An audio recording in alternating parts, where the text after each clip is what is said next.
ನಮಸ್ತೆ. ಕಳೆದ ತರಗತಿಯಲ್ಲಿ ನಾವು ಹಳೆಗನ್ನಡ ಸಾಹಿತ್ಯಕ್ಕೆ ಪ್ರೇರಣೆಯಾದ ಅಂಶಗಳು ಯಾವುದು ಅನ್ನೋದನ್ನು ನಾವು ನೋಡಿದೆವು. ಇವತ್ತು ಚಂಪೂ ಸಾಹಿತ್ಯ ಎಂದರೇನು, ಚಂಪೂ ಸಾಹಿತ್ಯದ ಲಕ್ಷಣಗಳು ಯಾವುದು ಅನ್ನೋದನ್ನು ನಾವು ನೋಡಬೇಕು. ಚಂಪೂ ಸಾಹಿತ್ಯ ಎಂದರೇನು, ಚಂಪೂ ಸಾಹಿತ್ಯದ ಲಕ್ಷಣಗಳು ಯಾವುದು? ವಿದ್ಯಾರ್ಥಿಗಳೇ, ಗದ್ಯ ಎಂದರೇನು, ಪದ್ಯ ಎಂದರೇನು ಎಂಬ ಬಗೆಗೆ ಸಾಮಾನ್ಯವಾಗಿ ನಮಗೆ ಅರಿವಿದೆ. ಗದ್ಯ ಅಂದರೆ ಏನು, ಪದ್ಯ ಅಂದರೆ ಏನು ಅನ್ನೋದು ಸಾಮಾನ್ಯವಾಗಿ ನಿಮಗೆಲ್ಲರಿಗೂ ಅರಿವಿದೆ. ಪೂರ್ತಿ ಗದ್ಯಾತ್ಮಕವಾಗಿರುವುದನ್ನು ಗದ್ಯ ಸಾಹಿತ್ಯವೆಂದು, ಪೂರ್ತಿ ಪದ್ಯಾತ್ಮಕವಾಗಿರುವುದನ್ನು ಪದ್ಯ ಸಾಹಿತ್ಯವೆಂದು ಕರೆಯುವುದು ಪದ್ಧತಿ. ಸಾಮಾನ್ಯವಾಗಿ ನಾವು ಈ ವಿಚಾರ ತಿಳ್ಕೊಳ್ತೇವೆ. ಪೂರ್ತಿ ಗದ್ಯಾತ್ಮಕವಾಗಿರುವ ಗದ್ಯ ಸಾಹಿತ್ಯ, ಪೂರ್ತಿ ಪದ್ಯಾತ್ಮಕವಾಗಿರುವಂಥದ್ದು ಪದ್ಯ ಸಾಹಿತ್ಯ ಅಂತ. ಹೀಗೆ ಈ ಗದ್ಯ ಪದ್ಯಗಳ ಬಗ್ಗೆ ಸಾಮಾನ್ಯ ಅರಿವು ಪ್ರತಿಯೊಬ್ಬರಿಗೂ ಇದೆ. ಆದರೆ ಈ ಗದ್ಯ ಪದ್ಯ ಮಿಶ್ರಿತವಾದ ಸ್ವರೂಪವನ್ನು ಅಥವಾ ಗದ್ಯ ಪದ್ಯ ಮಿಶ್ರಿತವಾದ ಸ್ವರೂಪದ ಸಾಹಿತ್ಯವನ್ನು ನಾವು ಚಂಪೂ ಸಾಹಿತ್ಯ ಅಂತ ಹೇಳ್ತೀವಿ. ಗದ್ಯ ಪದ್ಯ ಮಿಶ್ರಿತವಾದ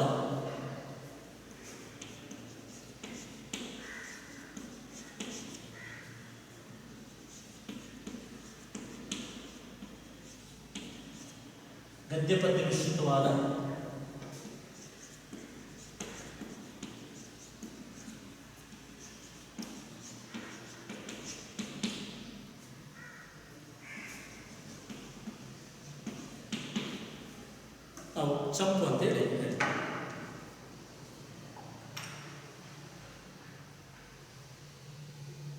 ಹೀಗೆ ಈ ಹೊಸಗನ್ನಡದಲ್ಲಿ ಸಣ್ಣ ಕಥೆ, ಕಾದಂಬರಿ, ಕವಿತೆ, ನಾಟಕ ಮೊದಲಾದ ಬೇರೆ ಬೇರೆ ಪ್ರಕಾರಗಳಿವೆ. ಅದೇ ರೀತಿಯಲ್ಲಿ ಹಳೆಗನ್ನಡ ನಡುಗನ್ನಡದಲ್ಲಿ ಕೂಡ ಬೇರೆ ಬೇರೆ ಸಾಹಿತ್ಯ ಪ್ರಕಾರಗಳಿವೆ. ಇವುಗಳನ್ನು ಸಾಹಿತ್ಯ ರೂಪ ಎಂದು ಗುರುತಿಸುವುದು. ಚಂಪು ಎಂಬುದು ಸಾಮಾನ್ಯವಾಗಿ ಹಳೆಗನ್ನಡ ಭಾಷೆಯಲ್ಲಿ ಗುರುತಿಸಲಾಗುವ ಒಂದು ಸಾಹಿತ್ಯ ರೂಪ. ಈಗ ನಾವು ಈ ಹಿಂದಿನ ತರಗತಿಗಳಲ್ಲಿ ಹೊಸಗನ್ನಡ ಸಾಹಿತ್ಯದ ಉದಯ, ಹೊಸಗನ್ನಡ ಸಾಹಿತ್ಯಕ್ಕೆ ಪ್ರೇರಣೆಯಾದ ಅಂಶವನ್ನು ನೋಡಿದ್ದೇವೆ. ನಡುಗನ್ನಡ ಸಾಹಿತ್ಯಕ್ಕೆ ಪ್ರೇರಣೆಯಾದ ಅಂಶಗಳು, ನಡುಗನ್ನಡ ಸಾಹಿತ್ಯ ಸ್ವರೂಪ ಮತ್ತು ಪ್ರಕಾರ. ಹಾಗೆ ನೋಡಿದಾಗ ನಾವು ಹೊಸಗನ್ನಡ ಸಾಹಿತ್ಯ ಪ್ರಕಾರಗಳು ಯಾವುವು ಅಂತ ಹೇಳುವುದರಲ್ಲಿ ಕತೆ, ಕಾದಂಬರಿ, ಸಣ್ಣ ಕತೆ, ನಾಟಕ, ಪ್ರಬಂಧ, ವಿಮರ್ಶೆ, ಜೀವನ ಚರಿತ್ರೆ, ಆತ್ಮಚರಿತ್ರೆ, ಹೀಗೆ ಬೇರೆ ಪ್ರಕಾರ ನೋಡ್ತೇವೆ. ಅದೇ ರೀತಿ ನಡುಗನ್ನಡ ಸಾಹಿತ್ಯಕ್ಕೆ ಬರುವಾಗ ವಚನ ಸಾಹಿತ್ಯ, ರಗಳೆ, ತ್ರಿಪದಿ, ಸಾಂಗತ್ಯ, ಕೀರ್ತನೆ, ಹೀಗೆ ಸಾಹಿತ್ಯ ಪ್ರಕಾರ ನೋಡ್ತೇವೆ.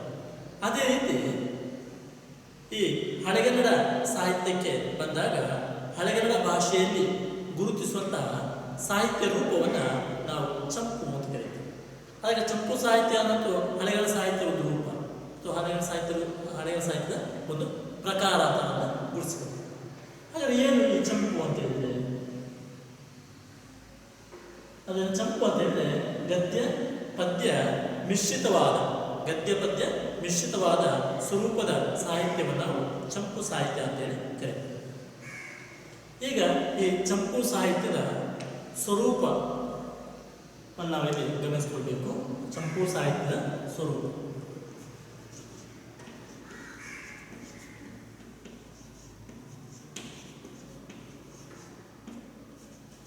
ಚಂಪು ಸಾಹಿತ್ಯದ ಸ್ವರೂಪ. ಲಾಕ್ಷಣಿಕರು ಗದ್ಯ ಪದ್ಯಮಯೇ ಕಾಚಿ ಚಂಪೂ ರೀತ್ಯ ಅಭಿಧೀಯತೆ ಎಂದು ಚಂಪೂ ಪ್ರಕಾರದ ಲಕ್ಷಣವನ್ನು ಹೇಳಿದ್ದಾರೆ. ಲಾಕ್ಷಣಿಕರು ಈ ಚಂಪು ಇದರ ಸ್ವರೂಪದ ಬಗ್ಗೆ ಅವ್ರು ಹೇಳ್ತಾರೆ, ಗದ್ಯ ಪದ್ಯಮಯೇ ಕಾಚಿ ಚಂಪು ರೀತ್ಯ ಅಭಿಧೀಯತೆ. ಅಂದರೆ ಗದ್ಯ ಪದ್ಯಮಯವಾದ ಸಾಹಿತ್ಯ ರೂಪವೇ ಚಂಪು, ಗದ್ಯ ಪದ್ಯಮಯವಾದ ಸಾಹಿತ್ಯ ರೂಪವೇ ಚಂಪು. ಇದು ಲಾಕ್ಷಣಿಕರು ಗುರುತಿಸಿರುವುದು. ಚಂಪು, ಇದನ್ನು ಚಂಪು ಮತ್ತು ಚಂಪು ಎಂದು ಎರಡು ರೀತಿಯಲ್ಲಿ ಪ್ರಯೋಗಿಸ್ತಾರೆ. ಈ ಗದ್ಯ ಪದ್ಯ ಮಿಶ್ರಿತವಾದ ಸಾಹಿತ್ಯವನ್ನು ಚಂಪು ಅಂತ ಕರೀತಾರೆ. ಈ ಚಂಪುವನ್ನು ಎರಡು ರೀತಿಯಿಂದ ಪ್ರಯೋಗ ಇದೆ. ಒಂದು ಚಂಪು, ಇನ್ನೊಂದು ಚಂಪು. ಚಂಪು ಚಂಪು ಈ ಎರಡು ರೀತಿಯ ಪ್ರಯೋಗಗಳನ್ನು ಮಾಡಲಾಗ್ತದೆ, ಚಂಪು ಮತ್ತು ಚಂಪು ಅಂತ ಹೇಳಿ. ಈ ಸಾಹಿತ್ಯ ಪ್ರಕಾರದಲ್ಲಿ ಗದ್ಯ ಪದ್ಯಗಳು ಮಿಶ್ರಿತವಾಗಿರುವುದಕ್ಕೆ ಯಾವುದೇ ಒಂದು ಸಾಮಾನ್ಯ ನಿಯಮ ಅಂತ ಹೇಳಿ. ಇದಕ್ಕಿಂದು ಈ ಗದ್ಯ ಪದ್ಯ ಮಿಶ್ರಿತವಾಗಿ ಏನಾದರೂ ನಿಯಮ ಉಂಟು ಅಂತೇಳಿ ಹಾಗೇನಿಲ್ಲ. ಇದಕ್ಕೆ ಯಾವುದೇ ಒಂದು ಸಾಮಾನ್ಯ ನಿಯಮ ಇಲ್ಲ. ಹೀಗೆ ಅದು ಮಿಶ್ರಿತವಾಗಬೇಕು ಅಂತ ಯಾವುದೇ ಸಾಮಾನ್ಯ ನಿಯಮ ಅಂತಿಲ್ಲ. ಕಾವ್ಯಗಳಲ್ಲಿ ಸಾಮಾನ್ಯವಾಗಿ ರಸವತ್ತಾದ ಮತ್ತು ವರ್ಣನೆಯ ಸಂದರ್ಭಗಳು ಪದ್ಯಗಳಿರ್ತವೆ. ನೀವೀಗ ಪಂಪ, ರನ್ನ ಇವರ ಕಾವ್ಯ ಭಾಗವನ್ನು ನೀವು ಓದಿರ್ತೀರಿ. ಆ ಕಾವ್ಯ ಭಾಗವನ್ನು ಒಮ್ಮೆ ನೀವು ಓದಿದ ಕಾವ್ಯ ಭಾಗಗಳನ್ನು ಒಮ್ಮೆ ಗಮನಿಸಿಕೊಂಡಾಗ ಅಲ್ಲಿ ಹೇಗಿರ್ತದೆ ಅಂತ ಕೇಳಿದ್ರೆ,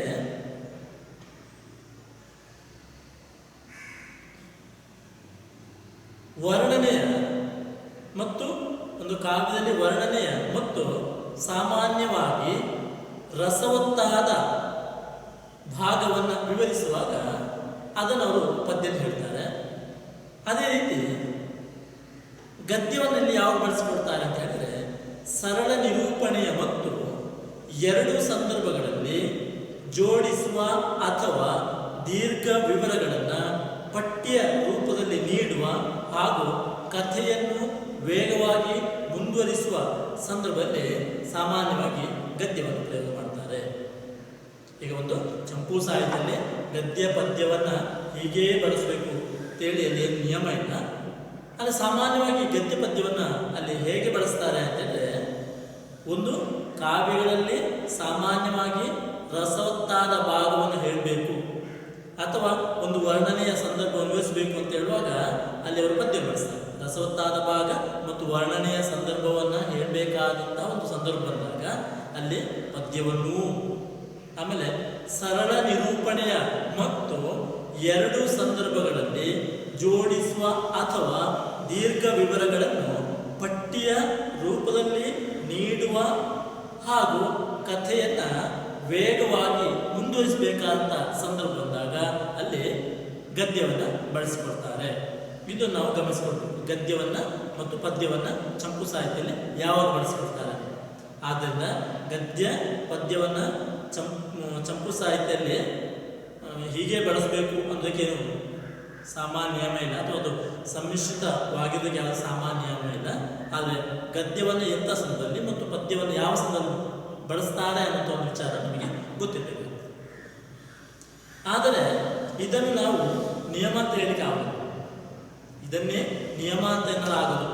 ಯಾವುದನ್ನು ಯಾವ ಪದ್ಯವನ್ನು ಬಳಸಬೇಕು, ಯಾವ ಗದ್ಯವನ್ನು ಬಳಸಬೇಕು ಅಂತ ನಾವೀಗ ಹೇಳಿದಿರಲ್ಲ, ಆದರೆ ಇದನ್ನೇ ಸಾಮಾನ್ಯವಾಗಿ ನಿಯಮ ಎನ್ನಲಾಗೋದು. ಕವಿಗಳ ಅಭಿಪ್ರಾಯ, ಕಾವ್ಯಶಕ್ತಿ, ಧೋರಣೆ ಮತ್ತು ಆಯ್ಕೆಗೆ ಅನುಗುಣವಾಗಿ ಯಾವ ಸಂದರ್ಭವೂ ಪದ್ಯದಲ್ಲಿ, ಯಾವ ಸಂದರ್ಭವೂ ಗದ್ಯದಲ್ಲಿ. ಆದ್ದರಿಂದ ಸಾಮಾನ್ಯವಾಗಿ ಚಂಪುವಿನಲ್ಲಿ ಗದ್ಯ ಪದ್ಯಗಳು ಹೀಗೇ ಬರಬೇಕು ಅಥವಾ ನಿಯಮ ಇಲ್ಲ. ಆದರೆ ಅದು ಕವಿಗೆ ಬಿಟ್ಟದ್ದು. ಕವಿಗಳ ಅಭಿಪ್ರಾಯ, ಕಾವ್ಯಶಕ್ತಿ, ಧೋರಣೆ ಮತ್ತು ಆಯ್ಕೆಗೆ ಅನುಗುಣವಾಗಿ ಯಾವ ಸಂದರ್ಭವು ಪದ್ಯದಲ್ಲಿ ಇರಬಹುದು ಅಥವಾ ಗದ್ಯದಲ್ಲಿ ಇರಬಹುದು. ಆದರೆ ಇಲ್ಲಿ ಒಂದನೆಯ ಲಕ್ಷಣವಾಗಿ ನಾವು ಚಂಪು ಸಾಹಿತ್ಯದ ಒಂದೇ ಲಕ್ಷಣವಾಗಿ ನಾವಿಲ್ಲಿ ಗುರುತಿಸ್ಕೊಡ್ಬೇಕಂತೇನು, ಇದು ಗದ್ಯ ಪದ್ಯ ಮಿಶ್ರಿತವಾಗಿರುತ್ತದೆ. ಗದ್ಯ ಪದ್ಯ ಮಿಶ್ರಿತವಾಗಿರುತ್ತದೆ. ಈ ಗದ್ಯ ಪದ್ಯ ಮಿಶ್ರಿತವಾಗಿರುತ್ತದೆ, ಹೀಗೆ ಮಿಶ್ರಿತವಾಗಿರಬೇಕು ಅಂತಕ್ಕೆ ಏನು ಸಾಮಾನ್ಯ ಇರೋದಿಲ್ಲ. ಆದರೆ ಗದ್ಯವನ್ನು ಯಾವ ಸಂದರ್ಭ ಬಳಸಿಕೊಡ್ತಾರೆ ಮತ್ತು ಪದ್ಯವನ್ನು ಯಾವ ಸಂದರ್ಭ ಬಳಸಿಕೊಡ್ತಾರೆ ಅನ್ನೋದು ಸಾಮಾನ್ಯವಾಗಿ ನಮಗೆ ಗೊತ್ತಿರಬೇಕಾಗ್ತದೆ. ಆಮೇಲೆ ಕವಿ ತನ್ನ ಆಯ್ಕೆಗೆ ಅನುಗುಣವಾಗಿ ಯಾವ ಸಂದರ್ಭವೂ ಅವನ ಆ ಚಂಪು ಸಾಹಿತ್ಯದಲ್ಲಿ ಪದ್ಯವು ಇರ್ಬೋದು ಅಥವಾ ಯಾವ ಸಂದರ್ಭವು ಗದ್ಯ ರೂಪದಲ್ಲಿಯೂ ಇರಬಹುದು. ಇನ್ನು ಚಂಪೂ ಕಾವ್ಯಗಳಲ್ಲಿ ಪ್ರಯೋಗಗೊಂಡ ಪದ್ಯಗಳನ್ನು ಗಮನಿಸಿದರೆ ಅವುಗಳಲ್ಲಿ ಬಹುಭಾಗ ಸಂಸ್ಕೃತ ಛಂದಸ್ಸಿನಲ್ಲಿ ಕನ್ನಡಕ್ಕೆ ಬಂದ ವೃತ್ತಗಳಿಗೆ ಮತ್ತು ಪ್ರಾಕೃತದ ಮೂಲಕ ಕನ್ನಡಕ್ಕೆ ಬಂದ ಕಂದ ಪದ್ಯಕ್ಕೆ ಸಲ್ಲುತ್ತದೆ. ಎರಡನೆಯ ಲಕ್ಷಣವಾಗಿ ಅಥವಾ ಚಂಪುವಿನ ಎರಡನೇ ಸ್ವರೂಪವಾಗಿ ನಾವು ಉಳಿಸಿಕೊಳ್ಳುವುದು ಇದು ಸಂಸ್ಕೃತ ಭೂಯಿಷ್ಠವಾಗಿರುವಂಥದ್ದು ಮತ್ತು ಕಂದ ಪದ್ಯಗಳ ಬಳಕೆ.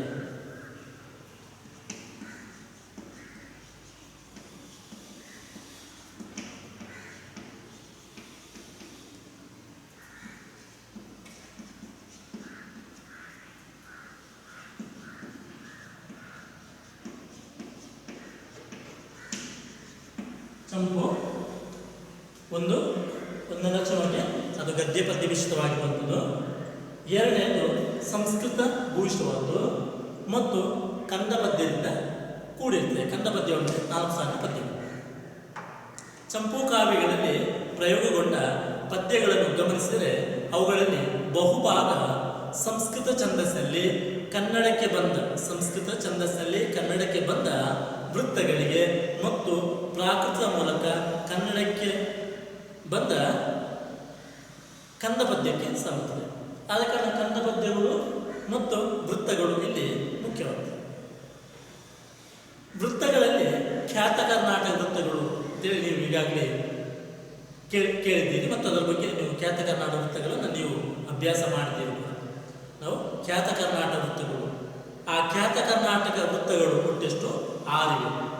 ಖ್ಯಾತ ಕರ್ನಾಟಕ ವೃತ್ತಗಳು ಎಂದು ಪ್ರಸಿದ್ಧವಾದ 6 ವೃತ್ತಗಳಿಗೆ ಹೆಚ್ಚಿನ ಪಾಲು ಸಲ್ಲುತ್ತದೆ.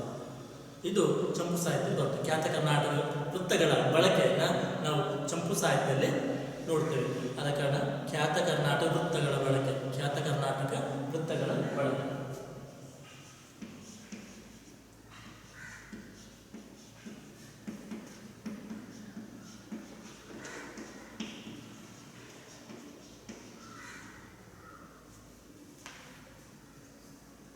ಖ್ಯಾತ ಕರ್ನಾಟಕ ವೃತ್ತಗಳ ಬಳಕೆಯನ್ನು ನಾವು ಚಂಪು ಸಾಹಿತ್ಯದಲ್ಲಿ ನೋಡ್ತೇವೆ. ಚಂಪು ಸಾಹಿತ್ಯ ಇನ್ನೊಂದು ಸ್ವರೂಪ. ಗದ್ಯ ಪದ್ಯ ವಿಶಿಷ್ಟವಾಗಿರುವಂಥದ್ದು, ಸಂಸ್ಕೃತ ಭೂಯಿಷ್ಠವಾಗಿರುವಂಥದ್ದು, ಕನ್ನಡ ಪದ್ಯಗಳ ಬಳಕೆ, ವೃತ್ತಗಳ ಬಳಕೆ ಮತ್ತು ಖ್ಯಾತ ಕರ್ನಾಟಕ ವೃತ್ತಗಳ ಬಳಕೆಯನ್ನು ನಾವು ಚಂಪು ಸಾಹಿತ್ಯದಲ್ಲಿ ನೋಡ್ತೇವೆ. ಖ್ಯಾತ ಕರ್ನಾಟಕ ವೃತ್ತಗಳು ಒಟ್ಟು 6. ಅವುಗಳು ಯಾವುದೆಲ್ಲ? ಚಂಪಕಮಾಲೆ, ಉತ್ಪಲಮಾಲೆ, ಶ್ರಗ್ಧರ, ಮಹಾಶ್ರಗ್ಧರ, ವಿಕ್ರೀಡಿತ, ಶಾರ್ದೂಲ, ವಿಕ್ರೀಡಿತ. ಹೀಗೆ ಈ 6 ವೃತ್ತಗಳನ್ನು ನಾವು ಖ್ಯಾತ ಕರ್ನಾಟಕ ವೃತ್ತಗಳು ಅಂತ ಕರೀತೀವಿ. ಯಾವುದೆಲ್ಲ? ಚಂಪಕಮಾಲೆ, ಉತ್ಪಲಮಾಲೆ, ಶಾರ್ದೂಲ ವಿಕ್ರೀಡಿತ, ಮತ್ತೇಬ ವಿಕ್ರೀಡಿತ, ಶ್ರಗ್ಧರ ಮತ್ತು ಮಹಾಶ್ರಗ್ಧರ ಎಂಬ 6 ವೃತ್ತಗಳು. ಇವುಗಳು ನಾವು ಖ್ಯಾತ ಕರ್ನಾಟಕ ವೃತ್ತಗಳು ಅಂತ ಕರೀತೀವಿ. ಈ ಖ್ಯಾತ ಕರ್ನಾಟಕ ವೃತ್ತಗಳ ಬಳಕೆಯನ್ನು ನಾವು ಚಂಪು ಸಾಹಿತ್ಯದಲ್ಲಿ ನೋಡ್ತೇವೆ. ಇವು ಕನ್ನಡದಲ್ಲಿ ಪ್ರಸಿದ್ಧವಾಗಿದ್ದು ಮುಖ್ಯವಾಗಿ ಚಂಪೂ ಕಾವ್ಯಗಳಲ್ಲಿ ಬಳಕೆಗೊಂಡ ಕಾರಣ ಈ ಹೆಸರು ಬಂದಿರಬೇಕೆಂದು ಊಹಿಸಲಾಗಿದೆ. ಮುಖ್ಯವಾಗಿ ಚಂಪೂ ಕಾವ್ಯಗಳಲ್ಲಿ ಬಳಕೆಗೊಂಡಿರುವ ಕಾರಣ ಇದಕ್ಕೆ ಈ ಹೆಸರು ಬಂದಿದೆ ಅನ್ನೋದು ಊಹೆ ಕೂಡ ಇದೆ. ಈ ವೃತ್ತಗಳಲ್ಲಿಯೂ ಈಗ ಈ ಖ್ಯಾತ ಕರ್ನಾಟಕ ವೃತ್ತಗಳು ನಾವು ಏನು ಕರೀತೇವೆ ಅಥವಾ ಈ 6 ವೃತ್ತಗಳು ಏನಿವೆ, ಈ 6 ವೃತ್ತಗಳಲ್ಲಿಯೂ ಚಂಪಕಮಾಲೆ ಮತ್ತು ಉತ್ಪಲಮಾಲೆಗಳು ಹೆಚ್ಚಿನ ಸಂಖ್ಯೆಯಲ್ಲಿ ಚಂಪೂ ಕವಿಗಳಿಂದ ಬಳಸಲ್ಪಟ್ಟವು. ಈ 6 ಖ್ಯಾತ ಕರ್ನಾಟಕ ವೃತ್ತಗಳಲ್ಲಿ ಚಂಪಕಮಾಲೆ ಮತ್ತು ಉತ್ಪಲಮಾಲೆ ವೃತ್ತವನ್ನು ಹೆಚ್ಚಿನ ಚಂಪೂ ಕವಿಗಳು ತಮ್ಮ ಕಾವ್ಯಗಳಲ್ಲಿ ಬಳಸಿಕೊಂಡಿದ್ದಾರೆ. ಈ ವೃತ್ತಗಳೆಲ್ಲವೂ ಸಮವೃತ್ತಗಳು. ಇವುಗಳು ಶ್ರಗ್ಧರೆಯ ಹೊರತು ಉಳಿದ ವೃತ್ತಗಳು ಸಂಸ್ಕೃತದಲ್ಲಿಯೂ ಬಹಳವಾಗಿ ಬಳಕೆಗೊಂಡಿಲ್ಲ. ಶ್ರಗ್ಧರ ವೃತ್ತವನ್ನು ಹೊರತುಪಡಿಸಿ ಉಳಿದ ವೃತ್ತಗಳು ಸಂಸ್ಕೃತದಲ್ಲಿಯೂ ಹೆಚ್ಚು ಬಳಕೆಗೊಂಡಿಲ್ಲ. ವೃತ್ತಗಳಿಗೆ ಹೋಲಿಸಿದರೆ ಕಂದ ಪದ್ಯವು ಚಿಕ್ಕದಾದ ಒಂದು ಪದ್ಯಬಂಧ. ಈ ಖ್ಯಾತ ಕರ್ನಾಟಕ ವೃತ್ತಗಳಿಗೆ ಹೋಲಿಸಿದರೆ ಈ ಕಂದ ಪದ್ಯಗಳು ಅದು ಒಂದು ಚಿಕ್ಕದಾದ ಪದ್ಯಬಂಧ. ಕಾವ್ಯದ ಪರಿಣಾಮಕಾರಿತ್ವವನ್ನು ಅನುಲಕ್ಷಿಸಿ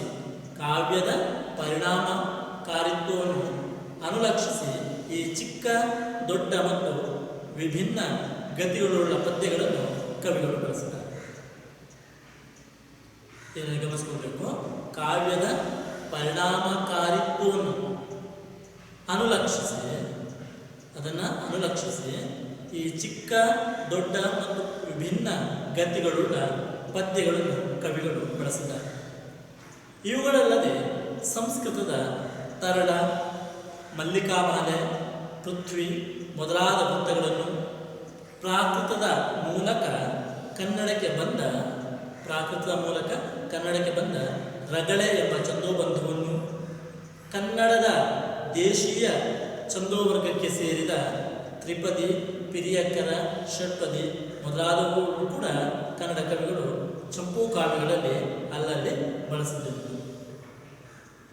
ನಾವು ದೇಶೀಯ ಛಂದಸ್ಸು ನಾವು ಏನು ಹೇಳ್ತೇವೋ, ಅಥವಾ ಸಂಸ್ಕೃತದ ತರಳ, ಮಲ್ಲಿಕಾಮಾಲೆ, ಪೃಥ್ವಿ ಮೊದಲಾದ ವೃತ್ತಗಳೇನೆಯೋ, ಅಥವಾ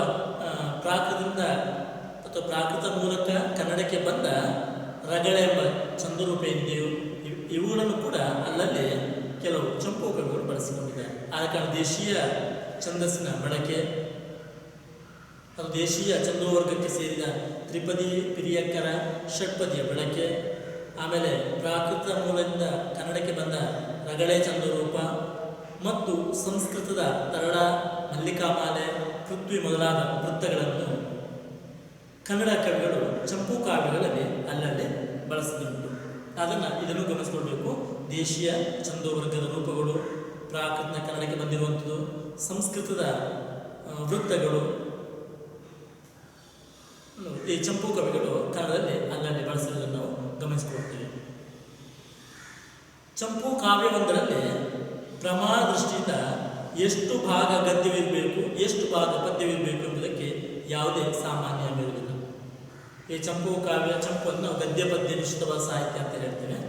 ಆದರೆ ಈ ಗದ್ಯ ಪದ್ಯ ಮಿಶ್ರಿತವಾದ ಚಂಪು ಸಾಹಿತ್ಯದಲ್ಲಿ ಎಷ್ಟು ಭಾಗ ಗದ್ಯ ಇರಬೇಕು, ಎಷ್ಟು ಭಾಗ ಪದ್ಯ ಇರಬೇಕು ಅಂತ ಸಾಮಾನ್ಯ ಇರುವುದಿಲ್ಲ. ಆದರೆ ನಾವು ಈ ಚಂಪು ಸಾಹಿತ್ಯ ನೋಡಿದಾಗ ಸಾಮಾನ್ಯವಾಗಿ ಅಲ್ಲಿ ಪದ್ಯ ಭಾಗವೇ ಜಾಸ್ತಿ ಇರ್ತದೆ, ಗದ್ಯ ಭಾಗ ಕಡಿಮೆ ಇರ್ತದೆ. ಹಾಗೆ ಪದ್ಯವೇ ಜಾಸ್ತಿ ಇರಬೇಕು, ಗದ್ಯವೇ ಕಡಿಮೆ ಇರಬೇಕು, ಅಥವಾ ಗದ್ಯ ಜಾಸ್ತಿ ಇರಬೇಕು, ಪದ್ಯ ಕಡಿಮೆ ಇರಬೇಕು, ಹಾಗೆ ನಿಯಮ ಇಲ್ಲ. ಅಲ್ಲಿ ಸಾಮಾನ್ಯವಾಗಿ ನಾವು ನೋಡಿದಾಗ ಪದ್ಯಗಳೇ ಜಾಸ್ತಿ ಇರ್ತದೆ, ಗದ್ಯಗಳು ಕಡಿಮೆ ಇರ್ತದೆ.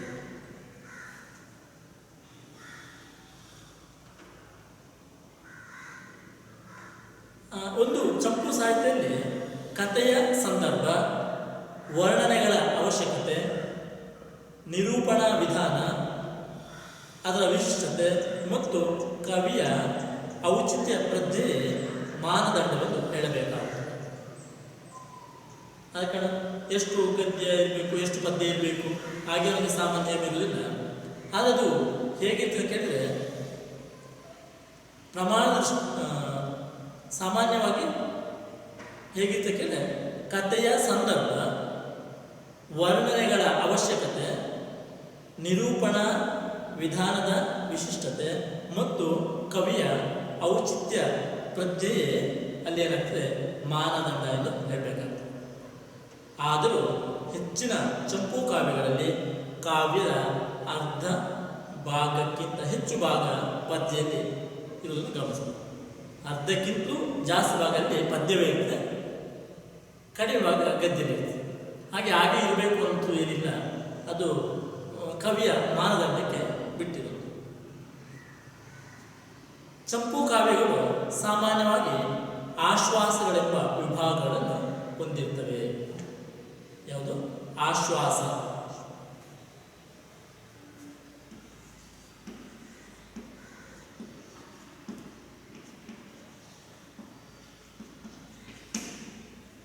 ಆಶ್ವಾಸ ಎಂಬ ವಿಭಾಗವನ್ನು ಹೊಂದಿರ್ತವೆ. ಇದು ಚಂಪು ಸಾಹಿತ್ಯದ ಸ್ವರೂಪವನ್ನು ಅಭ್ಯಾಸ ಮಾಡ್ತಾ ಹೋದಾಗ ಕಂಡುಕೊಳ್ಬೇಕಾಗಿರುತ್ತೆ ಇನ್ನೊಂದು ಅಂಶ. ಸಾಮಾನ್ಯವಾಗಿ ಚಂಪೂ ಕಾವ್ಯಗಳಲ್ಲಿ ಆಶ್ವಾಸಗಳೆಂಬ ವಿಭಾಗಗಳನ್ನು ಅದು ಹೊಂದಿರ್ತದೆ. ಕಾವ್ಯದಲ್ಲಿ ಇಂತಿಷ್ಟೇ ಆಶ್ವಾಸಗಳಿರಬೇಕೆಂಬ ಸಾಮಾನ್ಯವೇನು. ನಾವು ಅಧ್ಯಾಯ, ಚಾಪ್ಟರ್ ಅಂತ ಹೇಳಿದ ಹಾಗೆ ಇಲ್ಲಿ ಆಶ್ವಾಸ ಬಳಸಿಕೊಡ್ತಾರೆ. ಒಂದು ಕಾವ್ಯದಲ್ಲಿ ಇಂತಿಷ್ಟೇ ಆಶ್ವಾಸಗಳಿರಬೇಕೆಂಬ ಸಾಮಾನ್ಯ ನಿಯಮ ಇಲ್ಲ. ಕಾವ್ಯಗಳ ಈಗ ಆ ನಿಯಮಗಳು, ಈಗ ಆ ಆಶ್ವಾಸವು ಹೇಗೆ ಬರಬೇಕು? ಚಂಪು ಕಾವ್ಯ ಅಂತ ಹೇಳುವಾಗ ಸಾಮಾನ್ಯವಾಗಿ 1ನೇ ಆಶ್ವಾಸ, 2ನೇ ಆಶ್ವಾಸ, 3ನೇ ಆಶ್ವಾಸ ಬರ್ತದೆ.